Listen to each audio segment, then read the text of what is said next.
Kita perbarui informasi seputar keracunan massal yang terjadi di Lapas Kelas 2 Bukit Tinggi, Sumatera Barat. Sudah bergabung melalui sambungan Zoom jurnalis NTV Mardi Rosa Tanjung. Mardi, apa update atau pembaruan informasi yang bisa Anda sampaikan, terlebih khusus soal jumlah korban tewas maupun juga yang dirawat terkait dengan keracunan miras oplosan ini? Ya, baik Peti. Kondisi saat ini jumlah korban akibat keracunan massal ini berada di ruangan ICU Rumah Sakit Ahmad Mukhtar 3 orang dalam kondisi kritis. Sementara itu yang di ruangan Ambon Suri yang baru saja beberapa menit lalu sudah dipulangkan 7 orang lagi. Namun 1 masih dirawat di ruangan Ambon Suri Rumah Sakit Ahmad Mukhtar. Demikian Peti. Kabarnya keluarga warga binaan yang tewas menolak adanya otopsi. Apakah benar demikian, Mardi? Ya, betul sekali. Jadi kemarin sore pihak kepolisian berencana untuk melakukan otopsi terhadap korban tewas keracunan minuman oplosan ini.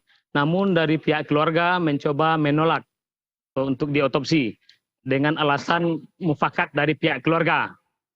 Sempat terjadi bersitegang atau penolakan antara pihak kepolisian dengan keluarga, namun keluarga bersikeras untuk membawa paksa pulang dengan bersama anggota dari dinas atau pihak lapas sendiri. Jadi dibawa pulanglah yang meninggal tersebut dan tidak jadi diotopsi. Demikian berarti. Kemudian yang masih dirawat, apakah mungkin sudah ada pembaruan informasi terkini ini juga sebagai afirmasi bahwa mungkin sudah ada yang diperbolehkan untuk kembali ke lapas ataukah memang masih dalam perawatan intensif? Sejauh ini seperti apa informasinya? Ya, baru saja 7 orang korban keracunan massal ini dibawa pulang oleh pihak lapas, dikembalikan ke lembaga permasyarakatan dengan alasan sudah ada penurunan atau sudah mulai memasuki tahapan penyembuhan. Sementara 1 orang masih dirawat biasa. Dan untuk 3 yang kritis, yang tadinya berada di ruangan khusus, sekarang 1 orang sudah dibawa turun ke lantai 1, dirawat di RSAM, tidak menggunakan ventilator. Dan masih ada 2 korban lagi yang harus menggunakan ventilator untuk proses bertahan hidup atau untuk penyembuhan. Demikian berarti. Oke, Mardi, kita flashback sedikit. Sebetulnya kronologi kejadiannya seperti apa hingga bisa di dalam lapas kemudian para narapidana keracunan miras oplosan? Ya, ini berawal ketika hari ulang tahun bakti pemasyarakatan di Lapas Kelas 2A Bukit Tinggi. Jadi saat itu ada musik atau penampilan musik organ tunggal, di mana di kala perayaan ulang tahun itu ada yang minum. Dan minuman itu merupakan oplosan dari bahan baku pembuat parfum, alkohol, es batu.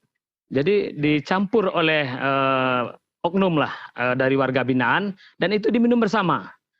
Setelah diminum, malam harinya pada tanggal 29 atau hari Selasa, mulai terasa pusing-pusing. Dan sebagian sudah mulai melapor ke klinik lapas sendiri. Pada tanggal 30, klinik lapas sudah kewalahan menanganinya dan dibawa ke Rumah Sakit Umum Daerah Bukit Tinggi. 1 orang awalnya, dan 1 itu korban meninggal pertama dari warga binaan. Setelah 2 jam berikutnya atau sore harinya pada tanggal 30, itu pasien atau korbannya semakin banyak dan memenuhi tempat di RSAM sebanyak 22 orang. Nah, itulah jumlah pasien akibat meminum minuman oplosan yang dilakukan oleh warga binaan sendiri. Dari pemeriksaan pihak Dirjen IMIPAS, itu saat ini masih menyatakan masih tahap penyelidikan atau investigasi. Jadi belum berani memberikan keterangan resmi apa penyebabnya dan siapa pelakunya dan seperti apa masih belum menyampaikan secara terbuka. Demikian, Preti. Oke, jadi belum ketahuan siapa yang mencampur minuman itu, kemudian juga siapa yang berada di sana, apa yang harus diselidiki selanjutnya, ini juga masih dalam penyelidikan lebih dalam dari polisi. Mardi Rosa Tanjung, jurnalis NTV melaporkan dari Bukit Tinggi, Sumatera Barat. Terima kasih, selamat kembali bertugas.